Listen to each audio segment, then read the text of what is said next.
بسم اللہ الرحمن الرحیم۔ السلام علیکم ورحمۃ اللہ وبرکاتہ۔ ہم بستری میں استعمال ہونے والے اعضاء۔ آپ کے جسم کا اگر کوئی حصہ گندا ہو جائے تو اس کو پانی سے دھو کر ذہنی طور پر سکون محسوس ہوتا ہے کہ گندگی دور ہو گئی ہے۔ صحبت یعنی ہم بستری کے بعد شرم گاہوں کو دھو کر بھی جہاں تک طبی لحاظ سے صفائی کا تعلق ہے وہ پوری ہو جاتی ہے، مگر خالق کائنات کو بخوبی علم ہے کہ صرف شرم گاہوں کو دھو کر طہارت روح اور نفس کی پاکیزگی حاصل نہیں ہوتی۔ ایسا معلوم ہوتا ہے کہ اس فعل یعنی ہم بستری میں مخصوص عضو ہی استعمال نہیں ہوتے، بلکہ نفس، روح اور جسم کا ریشہ ریشہ متاثر ہوتا ہے۔ لہذا شرعی طور پر دونوں کو غسل کر کے طہارت حاصل کرنے کو لازمی قرار دیا گیا ہے، لیکن خالق کائنات ہماری کمزوریوں اور مجبوریوں سے خوب واقف ہیں۔ لہذا غسل نہ کرنے کی صورت میں عارضی طور پر پاکیزگی حاصل کرنے کے لیے دنیا کے کاموں میں مصروف ہونے سے قبل وضو کرنے کی ہدایت دی گئی ہے، اور شرعی مجبوریوں کے تحت تیمم پر اکتفا کرنے کو پاکیزگی کے مترادف قرار دیا گیا ہے، مگر جب بھی عذر اور مجبوریاں ختم ہو جائیں تو دونوں کو غسل کرنا لازم ہوگا۔ اگر بحالت جنابت سونا چاہیں تو شرم گاہ دھو کر وضو کر لیں۔ اگر بحالت جنابت کچھ کھائیں یا کوئی چیز پئیں تو کھانے اور پینے سے پہلے وضو کر لیا جائے۔ زیادہ دیر بغیر نہائے نہ رہیں، کیونکہ فرشتے اس گھر میں داخل نہیں ہوتے جس گھر میں جنوبی ہو۔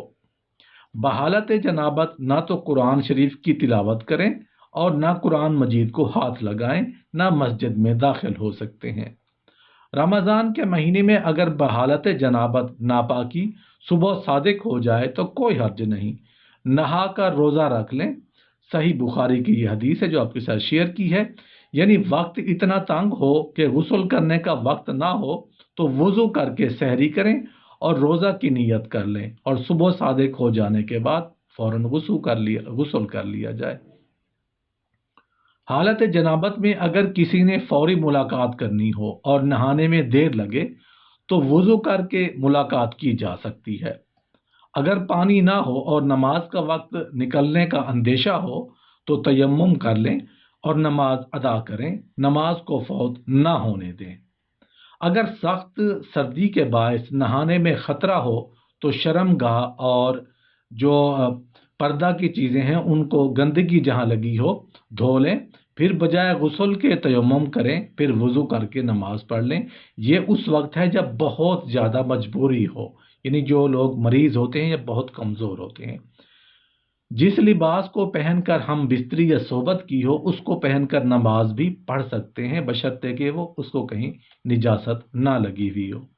حضرت ابو ہریرہ رضی اللہ عنہ سے روایت ہے کہ چاند رات اور 15ویں شب اور مہینے کی آخری رات صحبت کرنا مکروہ ہے۔ ان راتوں میں صحبت کرنے کے وقت شیطان حاضر ہوتے ہیں، اور حالت حیض میں صحبت سے اپنے آپ کو بچائے رکھو، لیکن حیض والی عورت کے ساتھ برہنہ سونا درست ہے، اور حیض کے بعد غسل سے پہلے بھی صحبت نہیں کرنی چاہیے۔ جب ایک بار صحبت یعنی ہم بستری کر چکیں دوبارہ ارادہ کریں تو چاہیں کہ اپنا بدن دھو لیں۔ اگر ناپاک آدمی کوئی چیز کھانا چاہے تو چاہیے کہ وضو کر لے، اگر سونا چاہیں تو بھی وضو کر لیں۔ اگر نجس رہے گا تو سنت یہی ہے، اور غسل سے پہلے بال نہ منڈوائیں، ناخن نہ کٹوائیں، تاکہ جنابت کی حالت میں اس سے بال اور ناخن جدا نہ ہوں۔ میاں بیوی کے حقوق سے یہ بات لی گئی ہے۔ ایک عورت جب رات کو سوئی تھی تو جنوبی تھی، اور جب صبح کو اٹھی تو حائضہ بھی ہو چکی تھی، تو کیا اس پر جنابت کا غسل کرنا لازم ہوگا؟ اور جب عورت حائضہ تھی اس کے خاوند نے اس سے مباشرت کی حتیٰ کہ عورت کی منی خارج ہو گئی، تو کیا ایسی صورت میں بھی عورت پر غسل کرنا ضروری ہے؟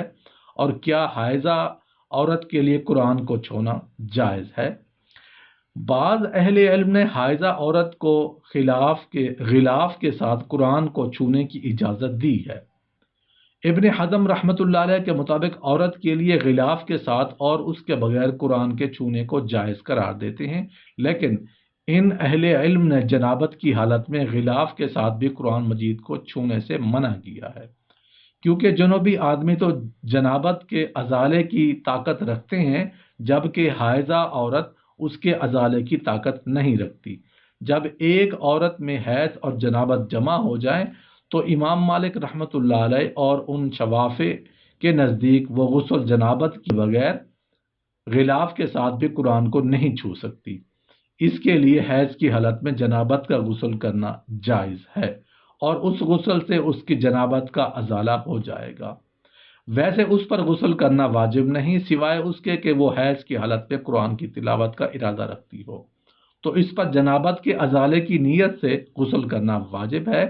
اگر اس نے ازالہ جنابت کی نیت سے غسل نہ کیا حتیٰ کہ اس کا حیض بند ہو گیا تو اس پر صرف ایک ہی غسل واجب ہوگا۔